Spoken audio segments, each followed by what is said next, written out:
গুমের সাথে জড়িত কিছু ব্যক্তির জন্য পুরো আইনশৃঙ্খলা বাহিনীর আতঙ্কিত হওয়ার কিছু নেই বলে জানিয়েছেন গুম সংক্রান্ত তদন্ত কমিশনের চেয়ারম্যান বিচারপতি মইনুল ইসলাম চৌধুরী।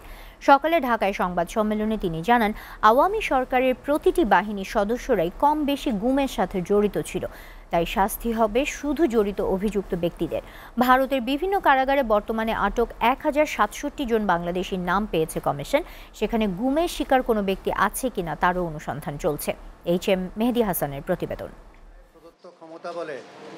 ঢাকার গুলশান কার্যালয়ে সকালে সংবাদ সম্মেলনের আয়োজন করে গুম সংক্রান্ত তদন্ত কমিশন।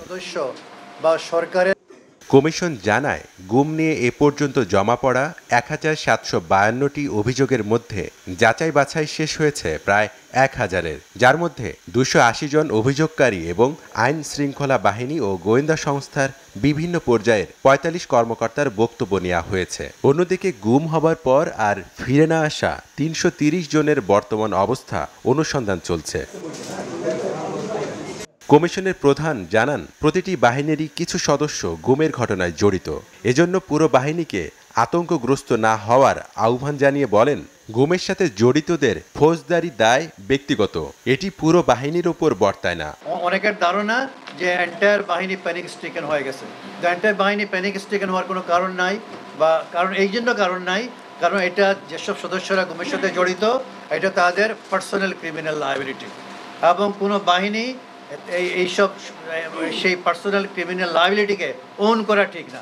কমিশনের সদস্য নূর খান লিটন জানান, বগুড়া পুলিশ লাইন্সের ভেতরেও গোপন কারাগারের মতো অবৈধ বন্দিশালায় অনেককে গুম করে রাখা হয়। আমরা এমন একটা জায়গা পেয়েছি যে পুলিশ লাইনের ভিতরে কারাগারের মতো গোপন বন্দিশালা তৈরি করে রাখা হচ্ছে, যেটি একেবারেই অ্যাবসার্ড একটা ব্যাপার, কিন্তু সেটিও আমরা বগুড়ায় পেয়েছি।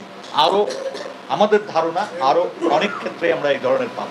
বর্তমানে বিভিন্ন বাহিনীর পদস্থ অনেক কর্মকর্তাই গুমের সাথে জড়িত অভিযুক্তদের পক্ষ নিয়ে তদবির করছে। এর ফলে তারা নিজেরাও ফৌজদারি অপরাধে জড়িয়ে পড়ছে।